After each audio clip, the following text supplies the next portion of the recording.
నిన్నటి ఏడ్చిన విషయాలు ఈరోజు నీకు ఏడిపించవు తెలుసా? నిన్న చదువుకున్న వాక్యం ఈరోజు నీకు చదివినట్టు అనిపించదు, మాట్లాడదు.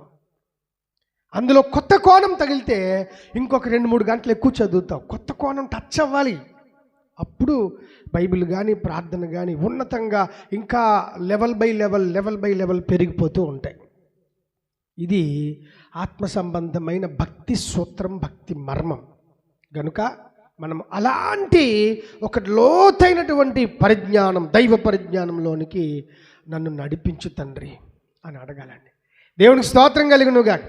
లోతుల్లోకి వెళ్ళకపోతే నువ్వు బ్రతకలేవు. పొడి జీవితాలు పనిచేయవి, కాలానికి సరిపోవు.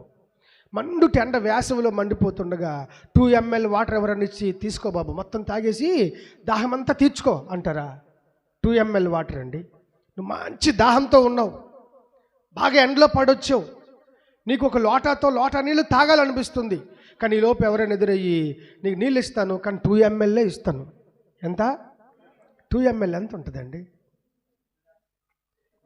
అని నీ దాహము తీరడానికి పనికిరాని నీరు అవసరం లేదు. అలాగే నీ ఆత్మీయ జీవితాన్ని, నీ లోపలున్న అనేక లోపాలను కట్టలేని, సరిదిద్దలేని ప్రార్థన వేస్ట్, వృధా. పైపైన ప్రార్థనలు ఈ చివరి కాలంలో పనిచేయరు. వాళ్ళు భక్తులు కాదు. అసలు లోతుల్లోనికి వెళ్ళాలి. లోతుల్లోనికి వెళ్ళినప్పుడే నీ లోపాలు తెలుస్తాయి. దేవునికి స్తోత్రం కలుగునుగాక.